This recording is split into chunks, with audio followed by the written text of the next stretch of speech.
You should run."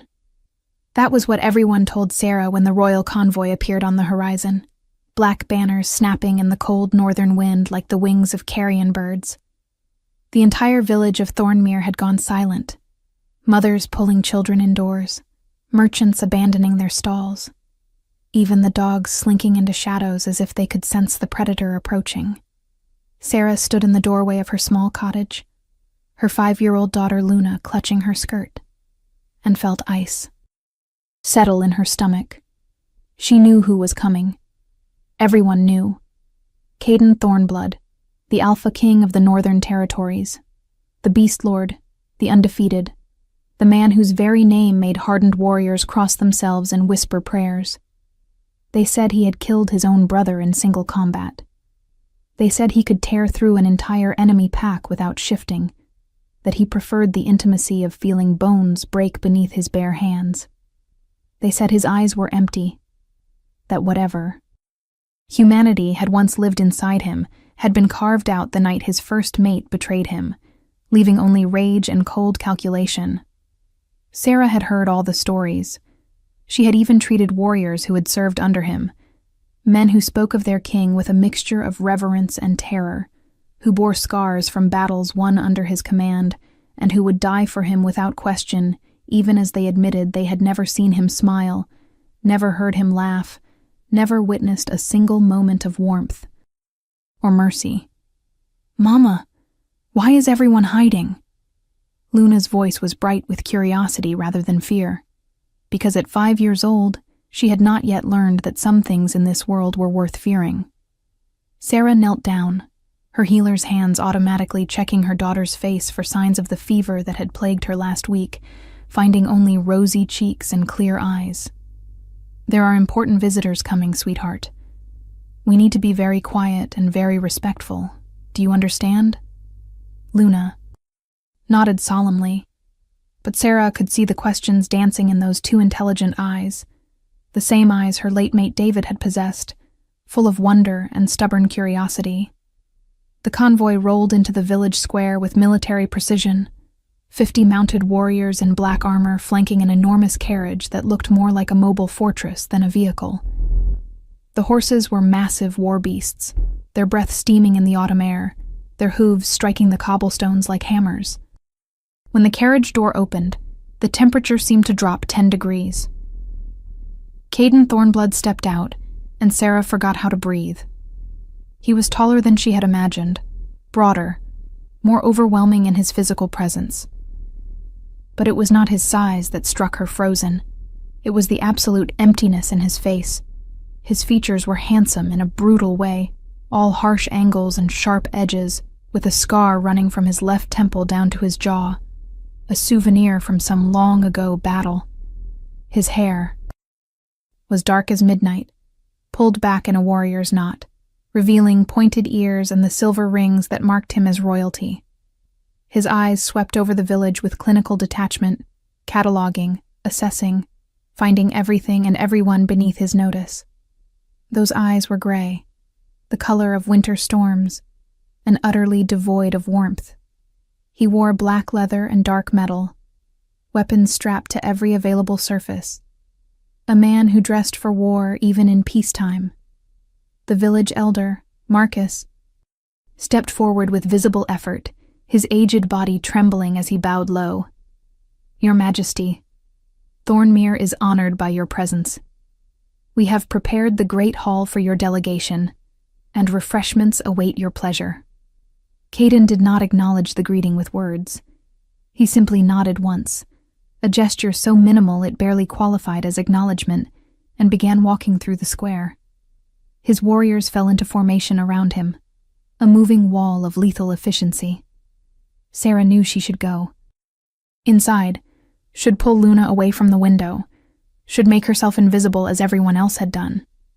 But she found herself watching, unable to look away from this man who moved through the world like death itself, untouchable and untouched. The inspection was pure formality.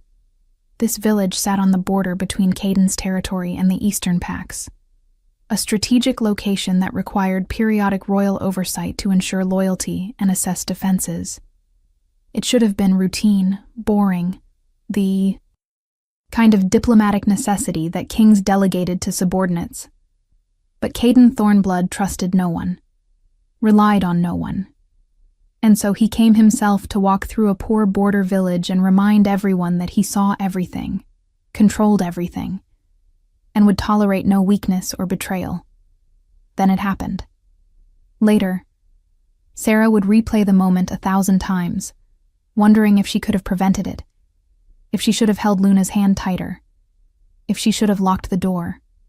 But in that moment, everything moved too fast. Luna saw the flowers. The merchant's stall at the edge of the square had been abandoned so hastily that the fall blooms were still displayed, bright splashes of gold and purple and red against the gray stones. To a 5-year-old who loved pretty things with the passionate intensity that only children possess, those flowers were irresistible. She slipped from Sarah's skirt before her mother could react, her small feet carrying her across the square with the fearless confidence of innocence. "Luna, no." Sarah's voice came out as a strangled whisper, too quiet to carry, her body frozen in horror as she watched her daughter dart between the armored warriors. Everything stopped. 50 hardened fighters reached for weapons in perfect synchronization, responding to the perceived threat with trained reflexes. Caden himself turned, his hand already on the hilt of the massive blade strapped to his back, his body coiled to strike. And Luna, oblivious to the danger, snatched a single wildflower from the display, a delicate thing with purple petals and a yellow center, and spun around with a triumphant smile. She came face to face with the Alpha King. Sarah's heart stopped. The world narrowed to a single point of focus, her daughter standing less than 3 feet from the most dangerous man in the Northern Territories, holding a flower and smiling up at him with absolute trust. The warriors were poised to grab Luna, to pull her away, to punish this breach of protocol with swift and terrible efficiency. But Caden raised one hand in a gesture that froze everyone in place. His eyes, those empty gray eyes, locked onto the small child looking up at him. "Hello?" Luna said, because she had been taught to be polite to everyone, even terrifying strangers. "I picked this for you. It is pretty, is it not? My mama says pretty things make people happy, and you look like you need to be happy." The silence that followed was absolute. Not a single person moved. Not a single breath was drawn.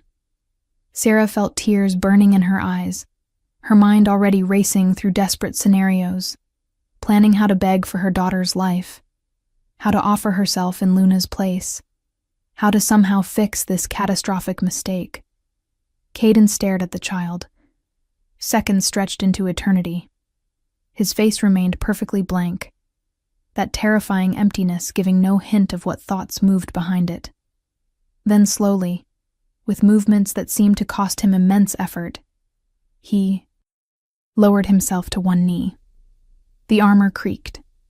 The weapons shifted, and Caden Thornblood, the Beast Lord, the man who had not shown mercy or kindness in over a decade, extended his hand and accepted the flower. His fingers, scarred and calloused from a lifetime of violence, closed carefully around the delicate stem. Luna beamed at him, utterly delighted by his acceptance, and then did something that made Sarah's world tilt sideways. She reached out and patted Caden's scarred cheek with her small hand. "See? You are smiling now. I knew the flower would work." She was wrong. He was not smiling. His face had not changed at all. But something in his eyes had shifted, some infinitesimal crack appearing in that wall of ice. And for just a moment, Caden Thornblood looked lost. "Luna Whitemeadow, come here this instant." Sarah found her voice, found her legs, found the courage to move despite the terror freezing her blood.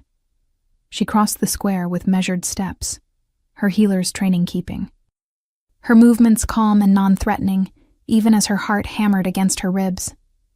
"Your Majesty, please forgive my daughter. She is very young and does not understand protocol." The fault is entirely mine for not maintaining proper supervision." She reached Luna and pulled her gently back, placing herself between her child and the Alpha King. A laughably inadequate shield, but the only protection she could offer. Caden rose to his full height, still holding the flower, his eyes moving from Luna to Sarah with that same clinical assessment. Up close, she could see the details the distance had hidden. The network of scars covering his hands and forearms. The way his jaw was set in permanent tension. The absolute control he maintained over every micro-expression, every breath, every movement. He was not just dangerous. He was dangerous and utterly alone, wrapped in so many layers of armor that she wondered if there was anything left inside worth protecting. "Your name." His voice was exactly what she expected. Deep, rough, carrying the weight of command that expected instant obedience. "Sarah Whitemeadow, Your Majesty. I am the village healer. This is my daughter Luna. Again, please accept my deepest apologies." She bowed her head, trying to ignore the way Luna was peeking out from behind her skirt, still smiling at the terrifying man holding her flower. A healer. Caden's eyes sharpened with interest, the first genuine reaction she had seen from him. The reports mentioned. Thornmere had recently acquired medical services. "Your credentials?" It was not a request. Sarah kept her head bowed as she answered. "I trained at the Riverside Academy for 6 years, Your Majesty. I completed apprenticeships in field medicine and trauma care. I have been practicing for 9 years, the last 2 here in Thornmere after my mate's death in the border wars." She felt rather than saw his attention intensify, like standing too close to a fire. "Border wars? Which conflict?" "The Silver Peak Massacre, Your Majesty. My mate David served in the 7th Battalion under Commander Rourke. He fell defending the Eastern Ridge." The words still hurt, even 2 years later. But Sarah had learned to speak them without her voice breaking. Caden was silent for a long moment. When he spoke again, his voice had not softened exactly, but something in his tone had shifted, become almost thoughtful. The 7th Battalion held that ridge for 6 hours against overwhelming numbers. They saved 300 lives with their sacrifice. Your mate died with honor. It was not comfort, not sympathy, nothing so human as compassion. But it was acknowledgement, recognition from a king who knew every battle, every loss, every sacrifice made in his name. Sarah felt her throat tighten with unexpected emotion. "Thank you, Your Majesty. If you are enjoying this story, do not forget to leave a like and subscribe to the channel for more emotional stories like this one." Caden looked down at the flower still held carefully in his scarred hand, then back at Luna, who was watching him with fascination rather than fear. "She does not know to be afraid of me." It was statement, not question, but Sarah answered anyway. "Luna sees the good in everyone, Your Majesty. It is both her greatest gift and my greatest worry." Something flickered across Caden's face, too quick to identify, gone before Sarah could be certain she had seen it at all. He turned to his second in command, a massive warrior, with a braided beard and calculating eyes. "We will extend our stay in Thornmere by 3 days. I want full reports on the village defenses, supply lines, and civilian morale. Establish a perimeter and rotate the guard schedule." The warrior, clearly accustomed to sudden changes in plans, simply nodded and began barking orders. The entire convoy shifted into action with impressive efficiency, transforming from a mobile force into an occupation in minutes. Caden looked back at Sarah, and this time, she forced herself to meet his eyes, to not look away from that winter storm gaze. "I will require the healer's services during our stay. Report to the Great Hall at sunset for briefing." It was a command, not a request, and Sarah's mind raced with implications. Being summoned by the Alpha King could mean anything from genuine medical need to punishment for Luna's breach of protocol, to something darker that she did not want to consider. But there was only one possible response. "Of course, Your Majesty, I will be there. Caden nodded once, then did something that shocked her to her core. He looked down at Luna and carefully, deliberately, tucked the purple wildflower into a pocket on his armor, right over his heart. Thank you for the gift, small one. It is indeed pretty. Then he turned and walked away, his warriors falling into formation around him, leaving Sarah standing in the square with her daughter and a head full of confusion. The moment the king was out of earshot, the village erupted. Neighbors rushed over, faces pale with relief and shock, everyone talking at once. Sarah, are you insane, letting the child approach him like that? I thought we were all dead. I truly did. Did you see? He took the flower. The Beast Lord took a flower from a child. What does it mean? Why is he staying? This is not normal. Marcus, the village elder, pushed through the crowd. His weathered face creased with worry. Sarah, you have been summoned. We need to prepare you properly. Alpha King does not make idle requests. Sarah barely heard them. She was staring at the spot where Caden had stood, replaying the moment he had tucked that flower against his heart, the almost reverent care with which he had handled something so fragile. Luna tugged on her skirt, pulling her attention back down. Mama, I like him. He has sad eyes, but he is nice inside. I can tell. Out of the mouths of children, they said, came truth. Sarah wondered what truth her daughter had seen in the Beast Lord's empty eyes that no one else could perceive. That evening, Sarah dressed in her best healer's robes, simple gray wool with the silver embroidery that marked her profession, and made her way to the great hall as commanded. Her hands were steady despite the anxiety coiling in her stomach. Whatever the Alpha King wanted, she would face it with dignity. The great hall had been transformed. What was usually a modest gathering space for village celebrations now looked like a military command. Center, with maps spread across tables, warriors standing at attention, and the unmistakable aura of controlled power permeating every corner. Caden sat at the head of the main table, still in his armor, the purple flower now resting in a small glass of water beside his papers. He looked up as she entered and gestured to a chair across from him. Sit. Sarah sat, keeping her spine straight and her hands folded in her lap. Up close, in better light, she could see more details. The fine lines around his eyes that spoke of sleepless nights. The way his shoulders carried tension like a physical weight. The carefully controlled breathing of someone in constant pain who had learned to hide it. I reviewed your credentials, Caden said without preamble. Your training is extensive, and your success rate treating battlefield injuries is impressive. I have need of those skills. He gestured to one of his warriors, who stepped forward and placed a leather folder on the table. Inside were medical reports, dozens of them, detailing chronic injuries, partial healings, and ongoing pain management for what appeared to be at least 20 individuals. These are my men, Caden continued. Warriors who have served with distinction and now suffer for that service. The royal healers in the capital treat acute injuries well enough, but they lack creativity in addressing chronic conditions. I want a second opinion on each case. Treatment plans that focus on quality of life, not just keeping them functional for battle. It was not what Sarah had expected. She pulled the folder closer, scanning the reports with a healer's trained eye, already seeing patterns and possibilities. Your Majesty, some of these conditions would benefit from ongoing treatment rather than a one-time consultation. 3 days may not be sufficient. Then we will extend our stay further. Caden said it as if moving an entire royal convoy and disrupting diplomatic schedules was nothing.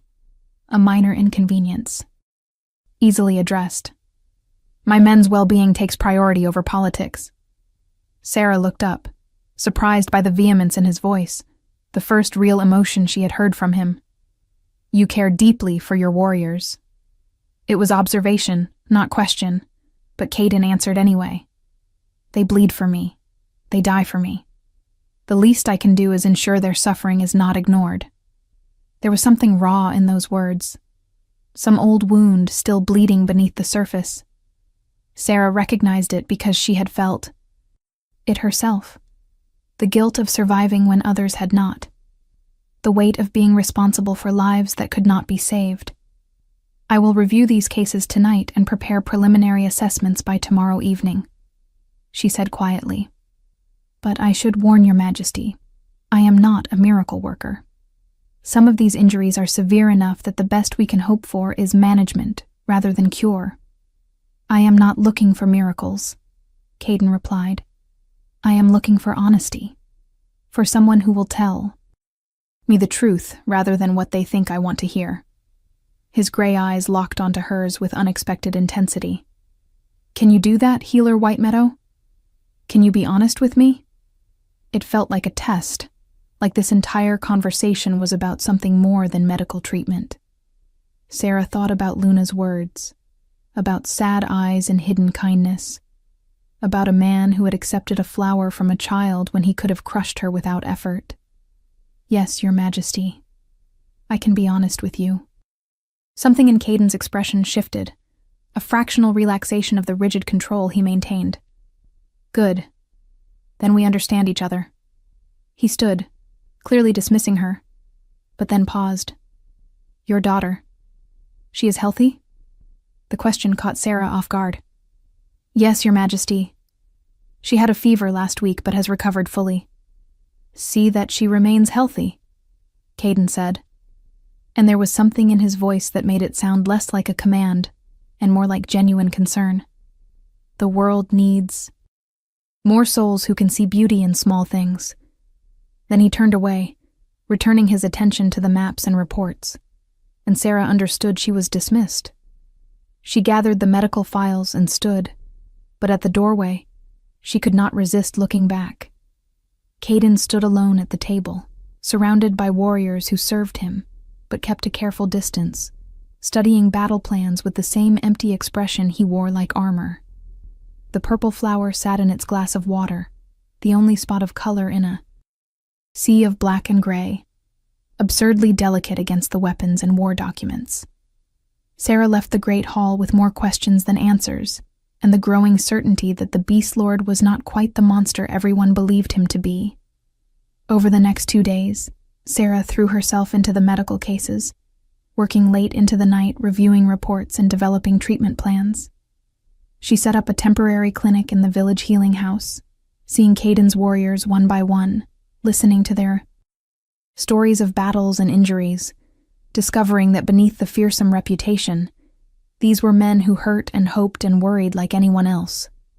They spoke of their king with respect, bordering on reverence, but also with a kind of sad acceptance, as if they had long ago given up hoping to see him be anything other than the cold tactician who led them.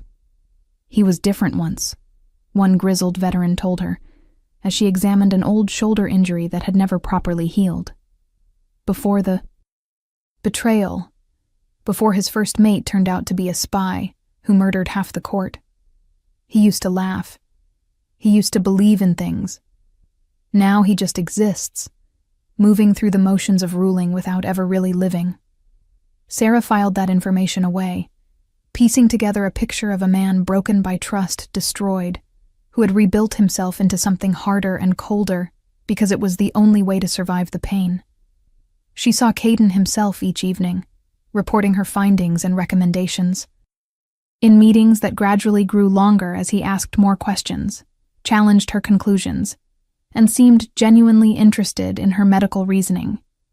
He never dismissed her ideas, never pulled rank to overrule her judgment, and slowly Sarah realized he was treating her as an equal, as someone whose expertise he respected.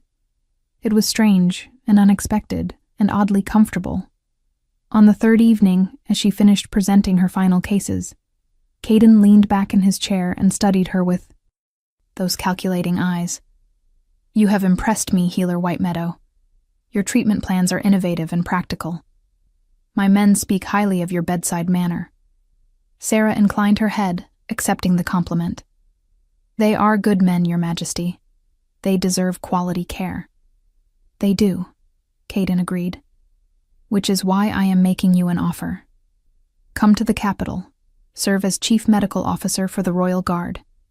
You would have resources beyond anything available here, a staff to command, and a salary that would ensure your daughter wants for nothing. The offer was generous, life-changing, the kind of opportunity healers dreamed of. But Sarah found herself hesitating, and Caden's eyes sharpened at her silence. You are refusing. It was not quite a question, more like disbelief that anyone would turn down such an offer. I am honored, Your Majesty, truly. But Luna has finally settled here after the upheaval of losing her father. She has friends, stability, a community that knows and loves her. I cannot disrupt her life again, not so soon. Sarah took a breath, choosing her next words carefully. And if I am being entirely honest, as Your Majesty requested, I am not certain I could thrive in the capital. I am not suited for court politics or aristocratic games. I am a simple healer who prefers straightforward problems with straightforward solutions. Caden was silent for a long moment, his expression unreadable. Then, to Sarah's shock, the corner of his mouth twitched. Not quite a smile, but the ghost of one, the first hint of warmth she had seen from him. You are terrible at court politics already.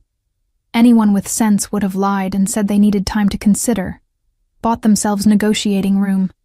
Instead, you simply tell me no, and explain why. You asked for honesty, Your Majesty, Sarah replied, fighting her own urge to smile at his observation. I am giving you what you requested. This time he definitely almost smiled, a fractional movement that transformed his harsh features into something softer, more human. So you are. He stood and walked to the window, looking out over the village with his hands clasped behind his back. What if I amended the offer? You remain here in Thornmere, continue serving your community, but take on royal patients when they require your specific expertise. I would provide funding for a proper clinic, supplies, an assistant if you need one. In exchange, you consult on complex cases and travel to the capital when absolutely necessary. It was a compromise, and compromises were not something Alpha Kings were known for making. Sarah felt her heart beat faster with a strange mixture of excitement and nervousness. That would be acceptable, Your Majesty. More than acceptable. Caden turned back to face her, and this time there was no mistaking the satisfaction in his expression. Good. I will have the contracts drawn up. He paused, then added in a quieter voice, Your daughter asked me yesterday if I was going to be her friend. Sarah's eyes widened. Luna approached you again? Your Majesty, I am so sorry. I told her she must not bother you. She did not bother me, Caden interrupted, and there was something almost defensive in his tone. She brought me another flower, a yellow one this time. She said yellow means happiness, and she wants me to have lots of it. He reached into his armor and pulled out a pressed yellow bloom, carefully preserved. I told her that friendship requires time and proximity to develop, but that I would not be opposed to the possibility. Sarah stared at this fearsome king holding a child's flower like a precious treasure, and felt something shift in her chest. Some wall she had built around her own heart beginning to crack. Luna has good instincts about people, Your Majesty. Does she? Caden's eyes met hers, and suddenly the air in the room felt charged, heavy with something Sarah could not quite name. And what do your instincts tell you about me, healer? White Meadow? It was a dangerous question, loaded with implications. Sarah knew the safe answer, the political answer, the smart answer that would maintain proper distance between subject and sovereign. But Caden had asked for honesty, had rewarded it every time she offered it. And so she gave him truth instead of safety. My instincts tell me that you are a man who has been hurt so deeply that you armored yourself in ice and steel to prevent it from happening again. That you care more than you allow yourself to show. That you are lonely in a way that has nothing to do with being alone, and everything to do with being unable to trust anyone enough to let them close. And that somewhere underneath all that armor and anger, there is still a man who can be touched by a child's kindness and who preserves flowers because they represent something beautiful in a world that has shown you mostly ugliness. The silence that followed her words was absolute. Caden stared at her with an expression she could not read, something between shock and pain and hunger. When he finally spoke, his voice was rough. "You see too much." "I am a healer," Sarah replied softly. "It is my job to see what others miss." Caden took a step toward her, then stopped, as if remembering himself, remembering the distance that should exist between a king and a village healer. "I am not a good man, Sarah. I have done terrible things. I have killed without hesitation and ruled with an iron fist because anything less is interpreted as weakness. The people who get close to me end up hurt or dead or broken. You would be wise to maintain professional distance." He was warning her off, pushing her away even as everything in his posture suggested he wanted the opposite. Sarah recognized the self-sabotage of someone who believed themselves unworthy of connection, who pushed people away before they could leave on their own. She had seen it in trauma patients, in soldiers who came back from war changed. And she made a choice then, a reckless, probably foolish choice that went against every self-preservation instinct she possessed. "I am not afraid of you, Your Majesty," she said quietly. "And I do not believe you are the monster you pretend to be." Caden's control cracked, just for a moment. She saw raw emotion flash across his face, longing and fear and desperate hope quickly buried beneath the familiar ice. "You should be afraid," he said. But there was no threat in his voice, only sadness. "Everyone else is. Everyone else has not seen you tuck a child's flower over your heart," Sarah countered. "Everyone else does not know that you lose sleep worrying about warriors most kings would consider expendable. Everyone else believes the mask you wear, but I have seen beneath it. And I am not going to pretend I have not."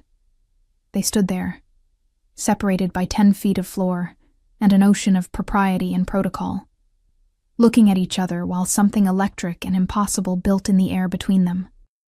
Then Caden shook his head, a sharp movement that seemed to break whatever spell had fallen over them. "I leave tomorrow at dawn. The contracts for your consultancy will be delivered within the week. If you need anything, send word through Marcus. My people will ensure you have whatever resources you require." It was a dismissal, a retreat back to professional formality, but Sarah could see the cost of it in the rigid set of his shoulders. "Your Majesty," she said, making him pause at the door. "Thank you. For the opportunity, for your trust, and for accepting Luna's flowers. They meant more to her than you can possibly know." Caden did not turn around. "They meant more to me than you can possibly know." Then he was gone, leaving Sarah alone in the great hall with her racing heart and the unsettling realization that she was developing feelings for a man who was entirely wrong for her in every possible way. The Alpha King left at dawn as promised, his convoy rolling out of Thornmere with the same military precision they had arrived with, leaving behind a village full of gossip and speculation. Sarah stood in her doorway and watched him go, Luna beside her waving enthusiastically at the distant carriage, even though there was no way Caden could see her. "He will come back, Mama," Luna said, with the absolute certainty only children possess. "I know he will." Sarah ruffled her daughter's hair and said nothing, because she was not at all certain that his return would be a good thing, given the dangerous direction her thoughts had taken. "What do you think will happen next? Leave your predictions in the comments below." But Luna was right.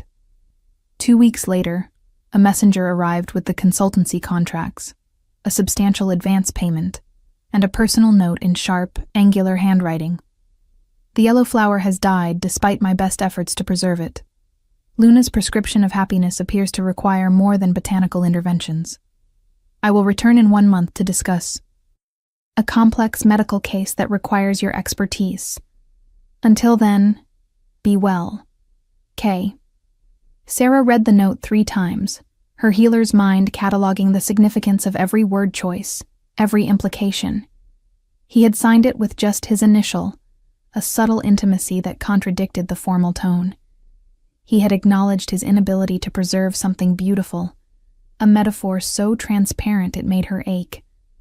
And he was coming back, creating excuses to return when they both knew he could have any healer in. The kingdom consult on cases via correspondence. She should have been worried. Instead, she found herself counting down the days. The month passed in a strange state of suspended anticipation.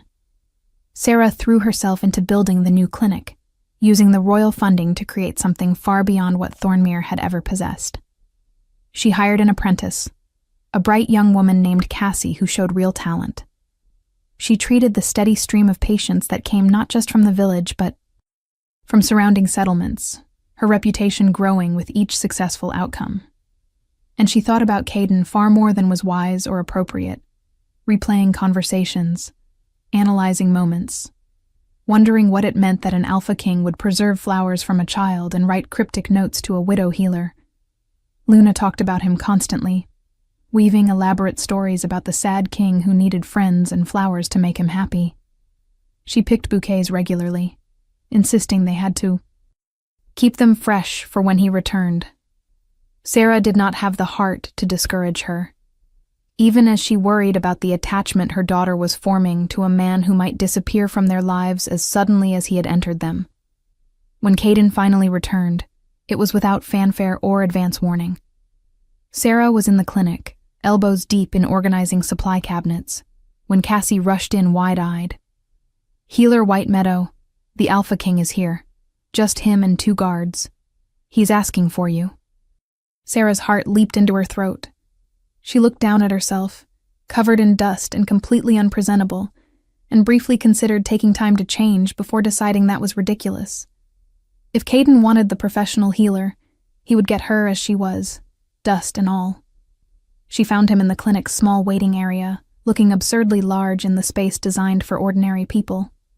He had forgone the full armor this time, wearing dark leather and simple weapons, his hair loose around his shoulders. He looked tired, she noted with a healer's eye, shadows under his eyes suggesting inadequate sleep. "Your Majesty," she said, bowing her head. "This is an unexpected pleasure." Caden's eyes swept over her, cataloging the dust and disheveled state with what might have been amusement. "I apologize for arriving without notice.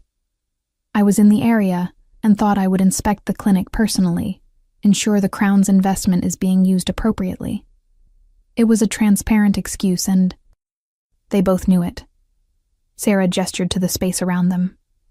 "As Your Majesty can see, every coin has gone into equipment and supplies. Would you like a tour?" She spent the next hour showing him through the clinic, explaining her organizational systems, the treatment room she had set up, the small surgery where she could handle complex procedures. Caden asked intelligent questions, challenged some of her choices, and ultimately nodded his approval. "You have built something impressive here. The Crown's investment is clearly justified." They were standing in the main treatment room, sunlight streaming through the windows, when Luna's voice rang out from the entrance. "King Caden! You came back!"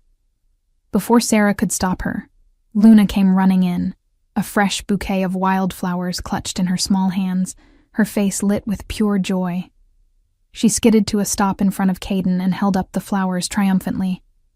"I picked these for you. Mama said I should not assume you would come, but I knew you would. Are you happy to see us?" Caden looked down at the child, and Sarah saw his expression transform.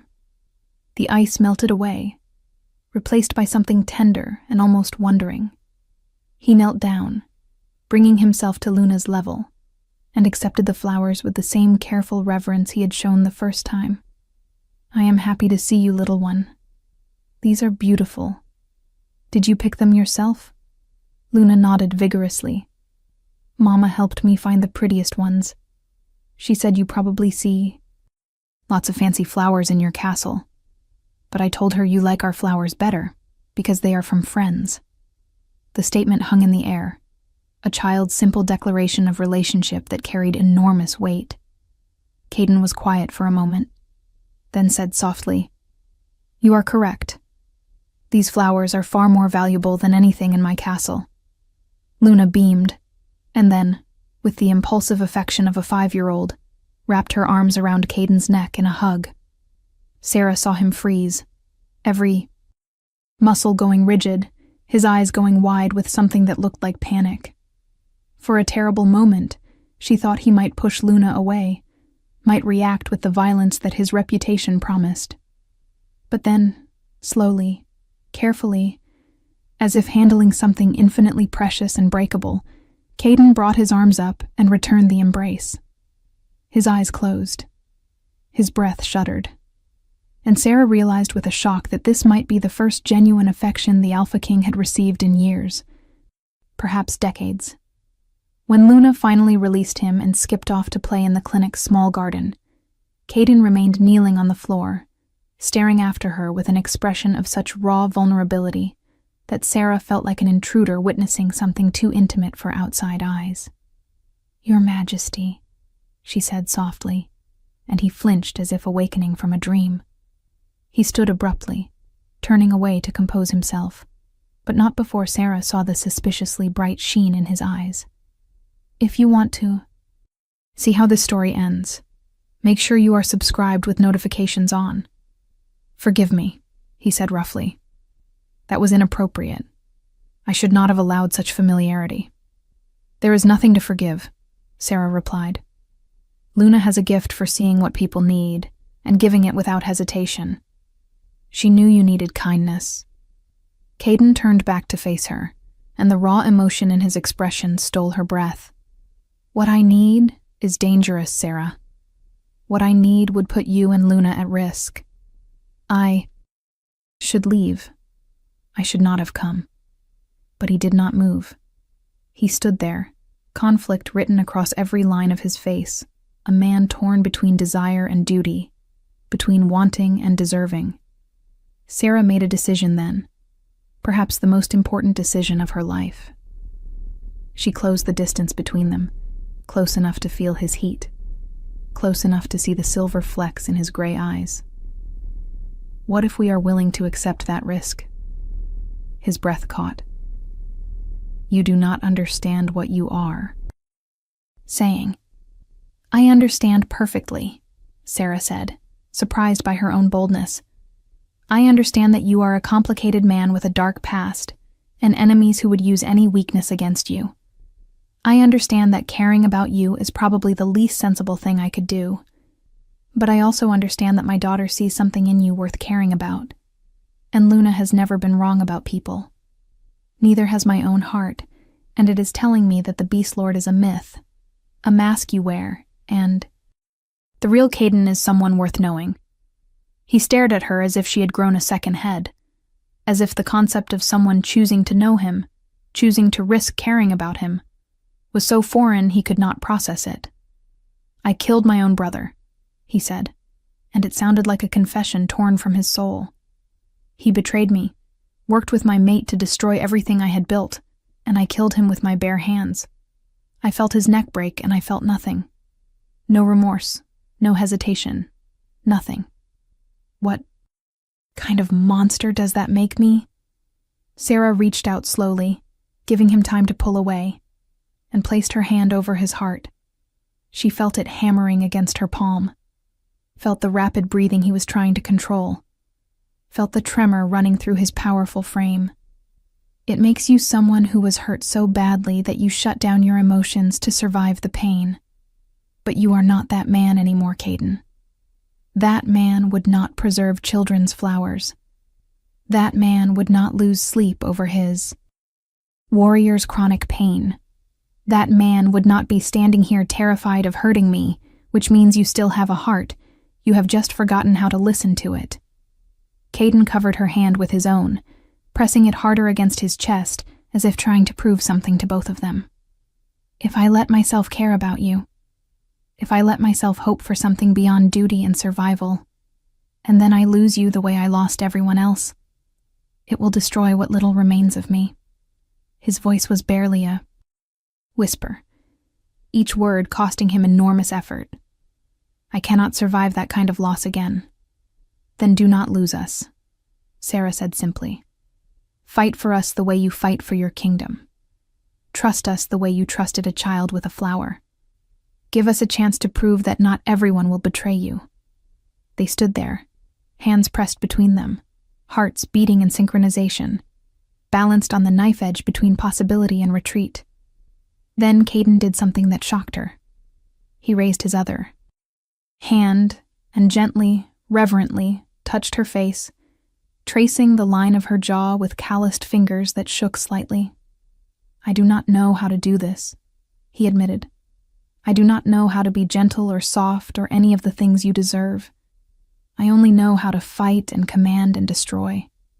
Sarah turned her face into his palm, a gesture of trust and acceptance. "Then learn. I will teach you if you let me. We will figure it out together." The sound he made was half laugh, half sob, a broken noise, from a man who had not allowed himself to break in front of anyone for years. "You are either the bravest woman I have ever met or the most foolish." "Perhaps both," Sarah replied with a small smile.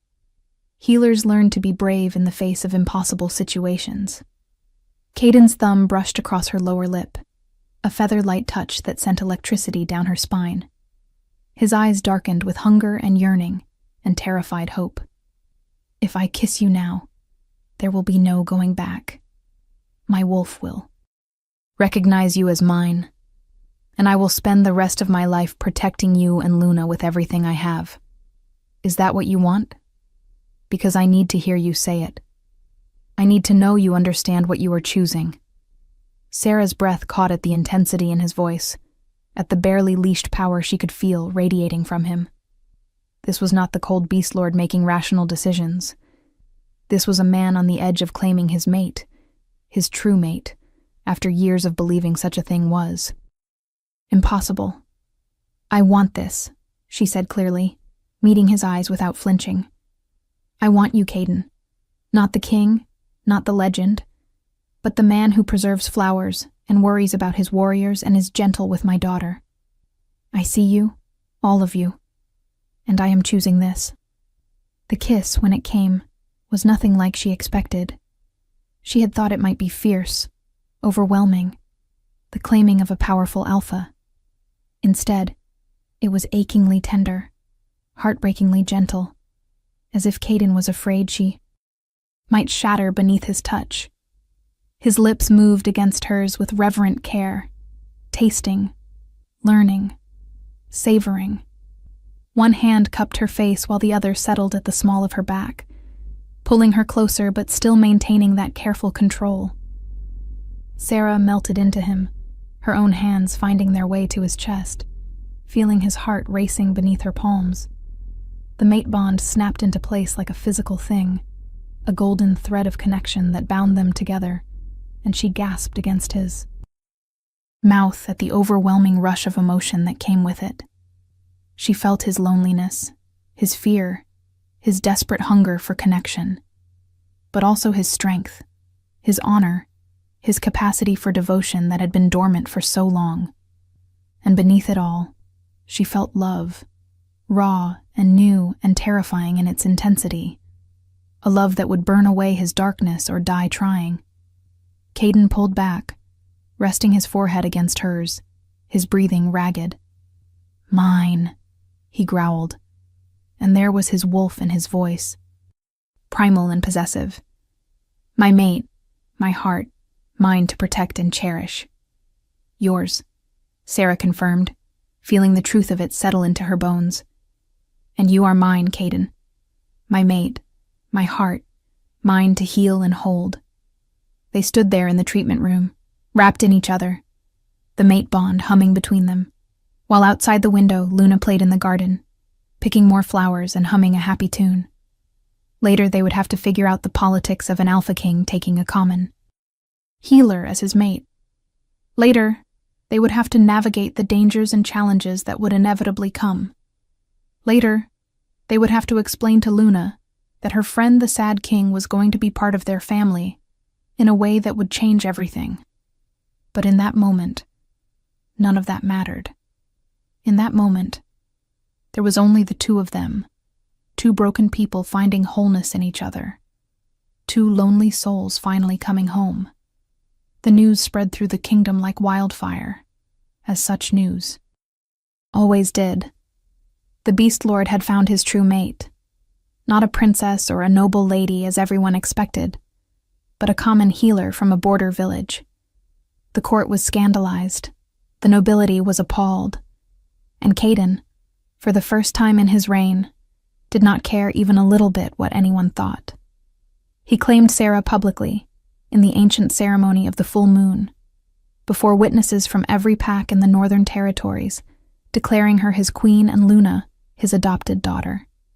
He wore the purple wildflower pinned to his formal robes, a symbol that confused everyone except those who knew the story.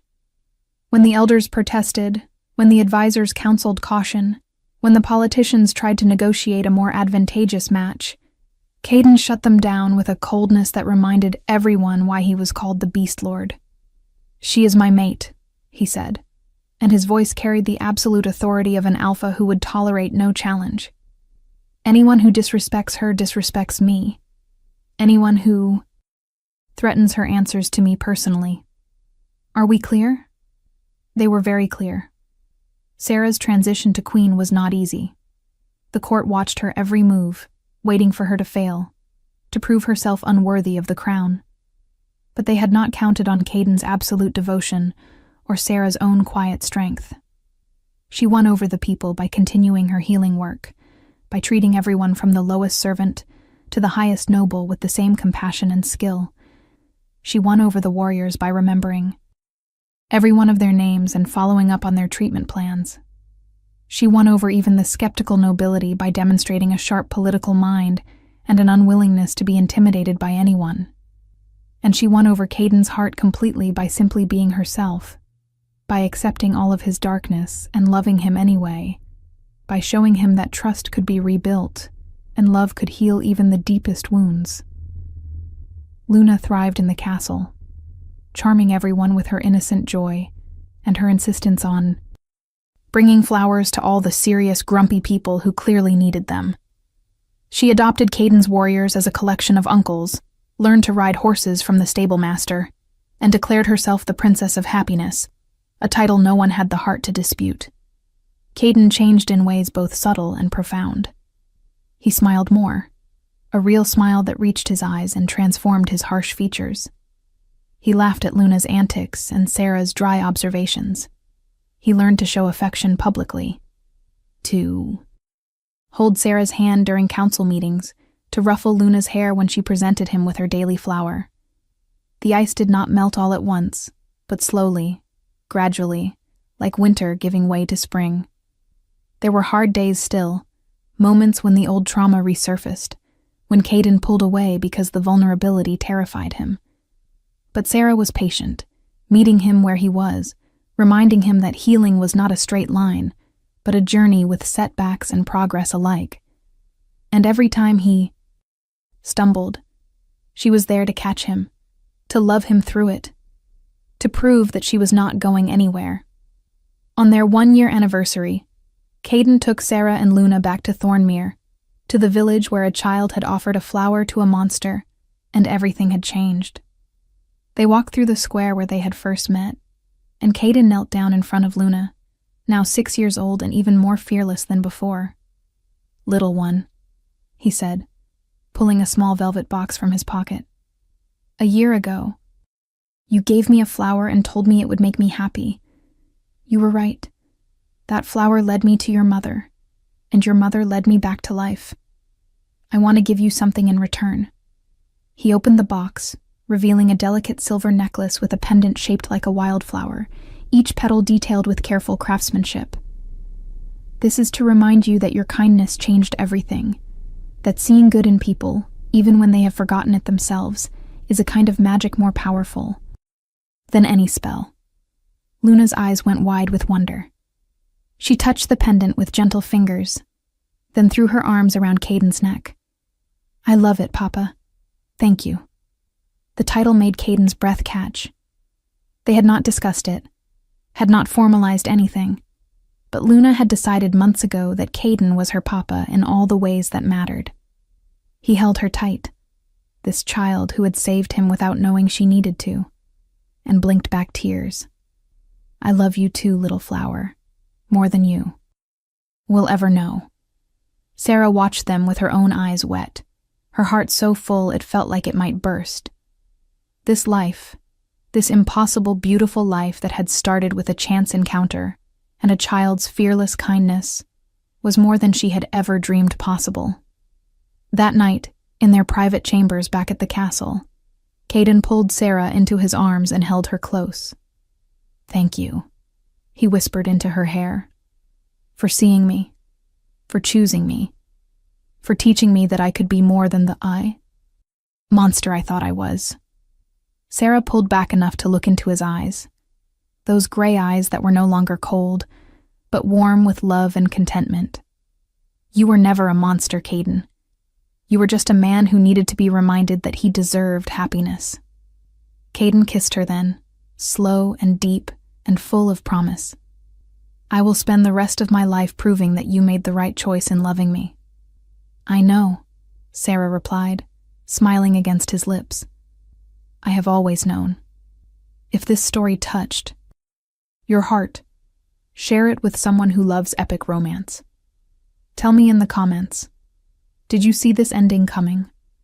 And somewhere in the castle, carefully pressed and preserved in a place of honor, rested a purple wildflower, the first gift a lonely king had received from a fearless child, the beginning of everything that mattered. The Beast Lord was feared no more, not by those who truly knew him. He was simply Caden, husband to Sarah, father to Luna, a man who had learned that the strongest armor was not made of ice and steel, but of trust and love, and the courage to be vulnerable. And every spring, when the wildflowers bloomed, Luna made sure to pick fresh bouquets for everyone in the castle, spreading her special brand of happiness to all who would receive it. Because she had learned, as had her parents, that sometimes the smallest gestures carried the greatest power, and that love, offered freely and accepted bravely, could transform even the most broken soul into something whole and beautiful and worthy of joy.